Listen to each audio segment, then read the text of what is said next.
என்னோட பவர் என்ன தெரியுங்களா? நான் பெருசு பாருங்க, நான் பெரிய பெரிய வித்தையெல்லாம் பண்ண மாட்டேங்க. நான் எனக்கு பிடிச்ச எனக்கு முக்கியமான விஷயம், உங்களால் செய்ய முடியும், இதை யாரும் குறை சொல்ல மாட்டாங்களோ அந்த விஷயத்தை மட்டும் லிஸ்ட் எடுத்துட்டு திரும்ப திரும்ப செஞ்சால் இன்று உங்களது மனதுக்கு பிடித்தமான நேரம் அதிகரிக்கும். இதாங்க ஃபார்முலா. அதை விடுங்க, கல்யாணம் பண்ணதுக்கு அப்புறம் சந்தோஷமா இருப்போம்னு சொன்னீங்களே, இவ்வளவு பெரிய ஸ்கேம். நாக்குக்கு என்ன பிடிக்குதோ அதான் சாப்பிடணும், மனசுக்கு என்ன பிடிக்குதோ அதான் செய்யணும், என்ன தோணுதோ அதான் பேசணும். இது 3 மிஸ் ஆன நோய். முழு நேரம் எடுத்து அப்படி காமெடியாக போகணும். ஒரு கல் ஒரு கண்ணாடி எங்கே போ அப்படி பார்த்துட்டு ஒரு 1/2 மணி நேரம் பார்ப்போம். சும்மா அங்கே 1/2 மணி நேரம் பார்ப்போம், ரிலாக்ஸ் ஆகிரும், அடுத்த வேலையை பார்ப்போம். ஏன்னா நான் ஒரு 1/2 மணி நேரம் பிடிச்ச மாதிரி வாழ்ந்துருக்கேன். ஒரு சில பேர்த்துக்கு 50 வரும், ஒரு சில பேர்த்துக்கு 500 தாண்டி போய் அடிஷ்னல் பேப்பர் வாங்கி எழுதிட்டு இருப்பாங்க. ஒரு சில பேர் 4 நாள் எழுதிருக்கோம், வெளிச்சு பார்த்துட்டு இருப்பாங்க. வேறு எனக்கு என்ன பிடிக்குன்னு எனக்கே தெரியல.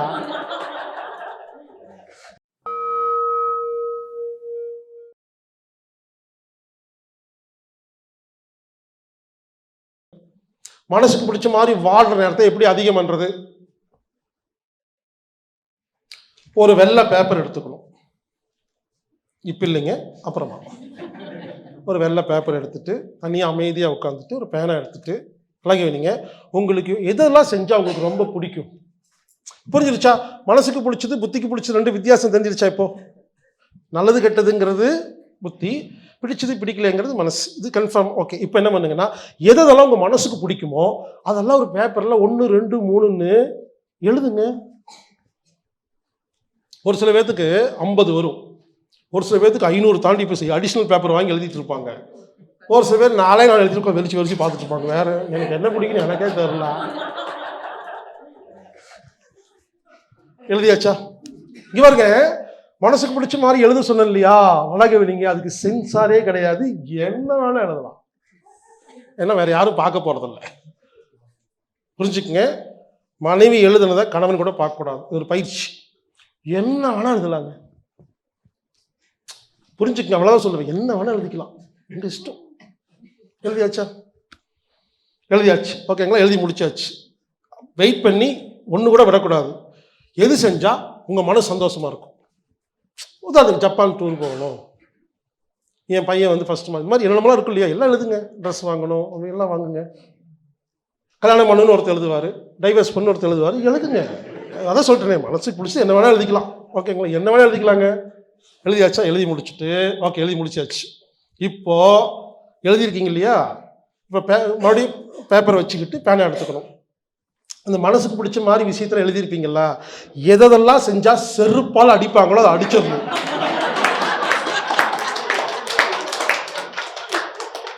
சில பேர் சார் எல்லாமே அடிச்சிட்டேன் சார், அப்படி எழுதியிருக்கீங்க நீங்க.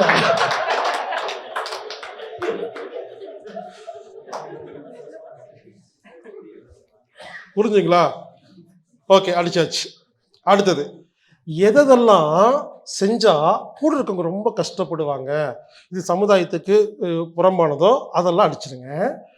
எதெல்லாம் செய்யறதுக்கு இப்போ உங்களுக்கு அந்த கெப்பாசிட்டி இல்லையோ, இப்போ நீங்கள் வந்து பிரமிடு டூர் போகணும்னு எழுதிட்டீங்க, அதுக்கு 2 lakhs வேணும், இப்போ காசு இல்லையா, அடிக்க வேண்டாம், அது இன்னொரு பேப்பரில் ஃபியூச்சர் பிளானில் போட்டுருங்க.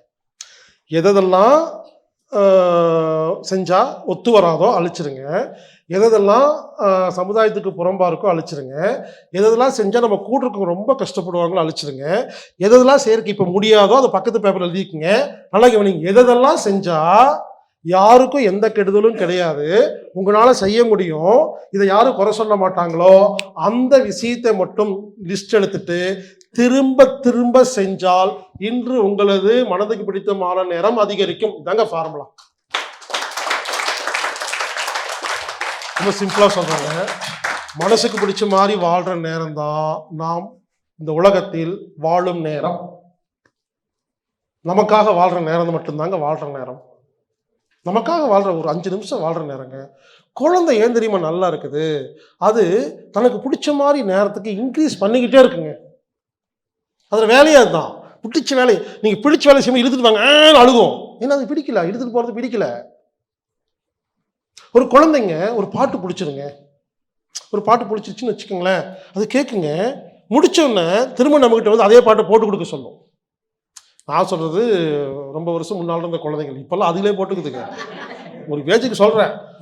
அந்த பிடிச்ச பாட்டை திரும்ப கேட்கும். திரும்ப நீங்கள் பாருங்களேன் அந்த முகத்தை. ஃபர்ஸ்ட் டைம் கேட்கும் போதும் 10வது முறை கேட்கும்போது ஒரே மாதிரி மூஞ்சி வச்சுருக்கும். ஏன்னா பாருங்க, ஒரு 5 நிமிஷம் பாட்டு பிடிச்சிருக்குன்னு வச்சுக்கோங்களேன். ஒரு குழந்தை என்ன பண்ணுது? 10 முறை கேட்குதா? 10 50 நிமிடம் அது இன்னைக்கு வாழ்ந்துருச்சு. அதுக்கு சக்தி அதிகமாயிரும், மலம் வந்துடும், சாப்பாடு ஜீரணமாயிருங்க. என்ன பண்ணோன்னு முக்கியம் இல்லை, புரிஞ்சுக்கங்க. ஒரு இன்னொரு முக்கியமான விஷயம் சொல்கிறேன். இப்போ நான் உங்கள் கணவர் உங்களுக்கு ரோஜாப்பூ கொடுக்குறாரு, உங்களுக்கு பிடிச்சிருச்சுன்னு வச்சுக்கோங்களேன், அழகு வேணிங்க. அப்போ ஒரு எனர்ஜி கிடைக்குதா இல்லையா?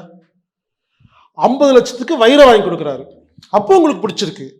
ரெண்டும் ஒரே எனர்ஜி தான். உடம்பு பொறுத்த வரைக்குங்க, நம்மளை பொறுத்த வரைக்கும் என்ன செஞ்சு மகிழ்ச்சி வந்ததுன்னு முக்கியம் இல்லை, மகிழ்ச்சி தான் முக்கியம்.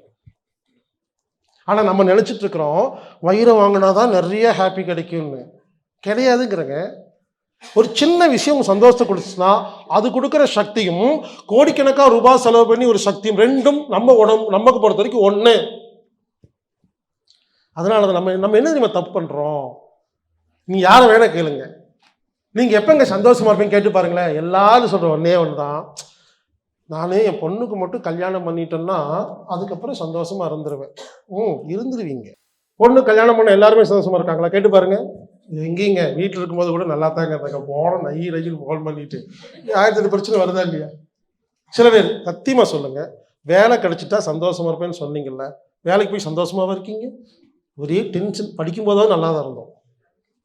அதை விடுங்க, கல்யாணம் பண்ணதுக்கு அப்புறம் சந்தோஷமா இருப்போம்னு சொன்னீங்களே, எவ்வளோ பெரிய ஸ்கேம். குழந்தை பிறந்தா சந்தோஷமா இருப்போம், அது மோண்டா பேட அந்த வாட்டுக்கு போயிட்டே இருக்கு, கழுவி யோசிச்சு பாருங்க. தூக்கம் இல்லாம அப்படியே அந்த யூரின் ஸ்மெல்லே உட்காந்துருப்போம். சந்தோஷமா இருப்பீங்களா? என்ன சொல்லிட்டுங்களா? இது நடந்தா சந்தோஷம், அது நடந்தா சந்தோஷம் நினைக்கிறதே அது நம்ம பிளாக். எது நடந்தாலும் நான் சந்தோஷமா இருக்கேன்னு சொன்னீங்கன்னா தான் இந்த உலகத்தில் நீங்கள் ஹாப்பியாக இருக்க முடியும். கடன் அடைச்சா தான் சந்தோஷம் தான். கடன் அடைக்கிறதுக்கு 10 வருஷம் ஆகும். அது வரைக்கும் சந்தோஷம் வச்சு வெயிட் பண்ணிட்டா இருப்பீங்க? யோசிச்சு பாருங்க. சில பேர் என் தலையில் முடி முளைத்தால் தான் சந்தோஷம், அது நடக்கவே நடக்காது. இப்போ என்ன பண்ண போறீங்க? இப்போ நடக்கவே இல்லை, என்ன பண்ண போறீங்க? இப்போ நான் சொல்றது புரிஞ்சுதுங்களா? நம்ம எங்க இது சைக்காலஜிக்கல் லாக்குங்க. இது நடந்தாதான் சந்தோஷம்னு எப்பெல்லாம் உங்க மைண்டு சொல்லுதோ அது சந்தோஷத்தை பிளாக் பண்ணி விட்டுரு. நாங்கெல்லாம் அப்படி இல்லை, எப்பவுமே சந்தோஷம்தான். எது நடந்தாலும் நடக்காட்டியும், எது நடந்தாலும் ராவண ஆண்டாலும் ராவணானாலும் இன்னைக்கு ஹாப்பியா இருப்போம். அப்ப முடிஞ்சு போச்சுங்க. எதுக்குங்க? விஷயத்துக்கு வரங்க. இந்த லிஸ்ட் எழுதுனீங்கல்ல, கடைசி என்ன மிச்சமா இருக்கு அப்படின்னு பார்த்தா அது ஒருவேளை கோலம் போடுதல்னு இருக்கும். ஒருவேளை கோலம் போடுறது இருக்கலாம், இல்லை சமையலாக இருக்கலாம், கார் ஓட்டுறதா இருக்கலாம், மியூசிக் கேட்கறதா இருக்கலாம். புரிஞ்சுக்க, நம்ம நினைச்சிட்டு இருக்கிறோம் கோலம் போடுறது மூலமா அவங்க சந்தோஷம் வந்துச்சுன்னா அதை ஏங்க திரும்ப திரும்ப செஞ்சு நம்ம சம்பாரிச்ச கூடாதுதான் என் கேள்வி. நமக்கு அந்த டெக்னிக் புரியலங்கிறங்க. ஒரு சில பேத்துக்கு கோலம் போடுறது அவ்வளோ பிடிக்குங்க. அப்போ பேப்பர் எடுங்க, டெய்லி 4 கோலம் போடுங்க. அந்த 4 கோலம் போடும் பொழுது உங்க நோய் குணமாகுது. இவ்வளவுதான். இதாங்க வைத்தியம். பிடிச்ச விஷயத்தை திரும்ப திரும்ப செய்வது லூசு கிடையாது. சில பேர் வீட்டில் ஒரே விஷயத்த லூசு மாதிரி ஒரே விஷயத்த பண்றேம்பாங்க. அவங்க தான் லூசு, நம்ம தெளிவாக தான் இருக்கிறோம். ஒரு குழந்தைய சைக்கிள் போய் தள்ளி விடுங்களேன், சிரிச்சு அங்கே போகும். திரும்ப தள்ளி விடுங்களேன், சிரிக்கும். 50 முறை தள்ளி கை வலிக்குங்க. நீங்க போன அப்படிங்கிறது தள்ளி விட்டா பிடிக்குது, சிரிக்குது. அது தன்னை அறியாமையே அன்னைக்கு 1 மணி நேரம் ஜாலியாக இருந்துச்சுங்க. நல்லா இருக்குதுங்க, படுத்தா தூங்குதுங்க, பார்க்குறக்கு அழகாக இருக்குதுங்க, நல்லா இருக்குதுங்க. நம்ம பெரியவங்க யாருமே செய்கிறதே இல்லைங்க. உண்மையிலேங்க என்னோட பவர் என்ன தெரியுங்களா? நான் பாருங்க, நான் பெரிய பெரிய வித்தையெல்லாம் பண்ண மாட்டேங்க. நான் எனக்கு பிடிச்ச எனக்கு முக்கியமான விஷயம், எனக்கு பிடிச்ச மற்றவங்களுக்கு டிஸ்டர்ப் ஆகாத விஷயத்தை திரும்ப திரும்ப செய்வேன். முதல்ல இப்பெல்லாம் இல்லைங்க, முதல்ல பார்த்தீங்கன்னா நான் சொல்ல ரொம்ப வருஷத்துக்கு முன்னால் எனக்கு பஸ்ஸில் கூட்டமான பஸ்ஸில் ட்ராவல் பண்ணுறது பிடிக்குங்க. ஏன்னே தெரியலிங்க. மொத்தமாக கும்பலாக இருக்கணும் பஸ்ஸு, அதில் போகணும் ட்ராவல். அப்போ என்ன பண்ணுவேன்னா, உண்மையிலேங்க நான் பைக் எடுத்துகிட்டு போய் உக்கடம் பஸ் ஸ்டாண்டில் நின்று அங்கே லைனாக பஸ் ஸ்டாண்டுக்கு பொள்ளாச்சிக்கு அதில் போய் பஸ்ஸில் போய் சீட் வர அந்த ஓரமாக பஸ்ஸு ஒரு லைனாக பஸ் நிற்குதுன்னா 3வது பஸ்ஸில் யாரும் இருக்க மாட்டாங்கல்ல, போய் என்ன பண்ணுவேன்னா அந்த ஜன்னல் ஓரமாக போய் உட்காந்துக்குவேன். கொஞ்ச நேரம் கழிச்சு எல்லாம் வந்து உட்காந்து பஸ்ஸே ஃபுல்லாகிடும். பஸ்ஸு பொள்ளாச்சி வரைக்கும் போகும். அப்படியே உட்காந்துருப்பேன். பொள்ளாச்சியில் இறங்கி ஒரு டீ சாப்பிட்டு அங்கே ஒரு பஸ் ஏறி வந்து பைக் எடுத்து வீட்டுக்கு வந்துடுவேங்க. அன்றைக்கி அவ்வளோ சந்தோஷமாக இருக்குங்க. தெரில எனக்கு அந்த கும்பலான பஸ்ஸில் உட்காந்து ட்ராவல் பண்ணணும், அது முக்கியமான விஷயம். இந்த மாதிரிங்க எனக்கு ஒரு பாட்டு கேட்டால் பிடிக்கும்னா மைக்கேல் ஜாக்சனுடைய ஒரே ஒரு பாட்டுங்க. மைக்கேல் ஜாக்சன் அவ்வளோ பாட்டு இருக்கு இல்லையா, எனக்கு எதுவுமே பிடிக்கும். ஒரே ஒரு பாட்டு மட்டும் தான் பிடிக்கும். லெபிரியன் கேல் அப்படின்னு ஒரு பாட்டு இருக்கும். அதை இப்போ போட்டேன் மறந்துடுவாங்க. 5 நிமிஷங்க புரிஞ்சுக்குங்க. ஒன்று சொல்லிட்டா, நம்ம எப்போ நம்மளை மறக்கிறோமோ அப்போ தான் நோய் குணமாகுது. இவ்வளோ நேரம் மனசுக்கு பிடிச்ச மாதிரி சொன்ன இல்லைங்களா, ஒருபடி மேலே போகலாமா? மனசுக்கு பிடிச்ச மாதிரி நம்மை மறப்பது, அதாவது புத்தியை இழக்கும் நேரம் தான் நோய் குணமாகுது. அதைத்தான் வேற பாஷையில் மனசுக்கு பிடிச்ச மாதிரின்னு சொல்கிறேன். எப்போ உங்களை மறக்கிறீங்களோ, ஒரு இயற்கை காட்சி வா எவ்வளோ அழகாக இருக்கல அப்படின்னு பார்க்கும்போது புத்தியெல்லாம் இருக்காது, நீங்கள் யாரும் தெரியாதுல்ல, அப்போ நோய் குணமாகுது. அதனால தான் சொல்கிறேங்க, எதெல்லாம் செஞ்சால் உங்களை மறக்கிறீங்களோ, புத்தி மறக்குதோ, புத்தி ஆஃப் ஆகுதோ. அப்போ கோலம் போட்டால் சில பேருக்கு புத்தி ஆஃப் ஆகுங்க, சில பேருக்கு மதுரமுத்து ஜோக் கேட்டால் புத்தி ஆஃப் ஆகுங்க, சில பேருக்கு இளையராஜா பாட்டுக்கு புரிஞ்சுங்களா என்னமோங்க. அதனால என்ன எஃபெக்ட்டுங்க, இளையராஜா பாட்டு உங்களுக்கு இளையராஜா பாட்டை கேட்டால் நான் மறந்துடுவேன்னா கேளுங்க. ஒரு நாளைக்கு எவ்வளோ பாட்டு கேட்குறீங்களோ நோய் குணமாகுங்க. ஆனால் ஸ்பீக்கரில் சத்தமாக போட்டு எல்லாம் டிஸ்டர்ப் பண்ணக்கூடாது. த பாயிண்ட் நீங்கள் உங்களுக்கு மட்டும்தான். ஸோ இப்போ நான் சொல்கிற விஷயம் என்ன பண்ணுறீங்கன்னா, பல பேர் உங்களுக்கு பிடிச்சிருக்குன்னு மற்றவங்க டிஸ்டர்ப் பண்ணுறீங்க, அது தப்பு. சிம்பிளாக சொல்லட்டுங்களா, நாக்குக்கு என்ன பிடிக்குதோ அதான் சாப்பிடணும், மனசுக்கு என்ன பிடிக்குதோ அதான் செய்யணும், என்ன தோணுதோ அதான் பேசணும். இது 3 மிஸ் ஆன நோய். அப்படி தோணும் மைண்டுக்குள்ளே, பேச மாட்டோம். மேனேஜர் வந்து திட்டுவார், அப்படியே திட்டும் போது டேய் மூஞ்சி உடச்சோண்டாலும் அப்படி உள்ளே தோணும், தேங்க்யூ சார் அப்படின்ட்டு வருவோம். அதுவே நோய் தான். ஏங்க நம்ம என்ன தோன்றமோ பேசுகிறதே இல்லைங்க, என்ன பிடிக்குதோ செய்கிறதே இல்லைங்க, என்ன பிடிச்சிருக்கோ சாப்பிட்றதே இல்லைங்க. இந்த உடம்பு என்ன சத்தியத்து கட்டுப்பட்டு ஏதோ கூட இருக்குதுங்க, பார்த்து அப்புறம் ஒரு நாள் எஸ்கேப் ஆயிடுது. பாடா ஒன்றுமே பண்ண மாட்டேங்கிற இடத்துக்கு போயிடுது. அதுவும் எவ்வளோ நேரம் தான் கூட இருக்கும்.